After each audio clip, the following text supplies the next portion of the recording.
বাংলাদেশে নিযুক্ত জাতিসংঘের আবাসিক প্রতিনিধি গোয়েন লুইস এবং মানবাধিকার বিষয়ক সমন্বয়ক হুমা খান এই দুজন আমাদের আন্তর্জাতিক অপরাধ ট্রাইব্যুনালের চিফ প্রসিকিউটর অফিস পরিদর্শনে এসেছিলেন। আমাদের সাথে তাদের খুবই গভীর আন্তরিকতাপূর্ণ আলোচনা হয়েছে, বৈঠক হয়েছে।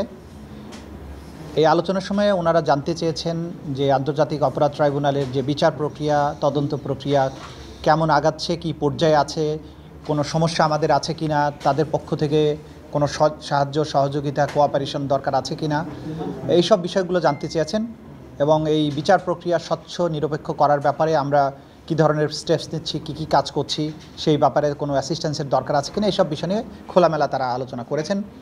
এবং আলোচনার শেষে আমরা তাদের কাছে অনুরোধ করেছি যে আগেও যেটা বারবারই করেছি যে আমাদের প্রসিকিউশন এবং তদন্ত সংস্থাকে ট্রেইন করার ব্যাপারে প্রযুক্তিগত সাহায্য দেওয়ার জন্য জাতিসংঘ যদি ব্যবস্থা গ্রহণ করে সেটা আমাদের জন্য হেল্পফুল হবে, আর সেটা আমরা তাদেরকে বলেছি। এবং এই বিচার প্রক্রিয়ার প্রতি জাতিসংঘের সমর্থন ব্যক্ত করার জন্য আমরা তাদেরকে অব্যাহত সমর্থন যাতে তারা দেন সেই ব্যাপারে আমরা তাদেরকে অনুরোধ জানিয়েছি।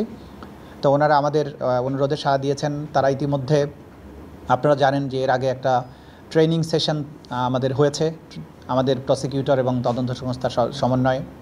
ভবিষ্যতে তারা আরও অধিকতর ট্রেনিং প্রোগ্রামের আয়োজন করবেন জাতিসংঘের তত্ত্বাবধানে।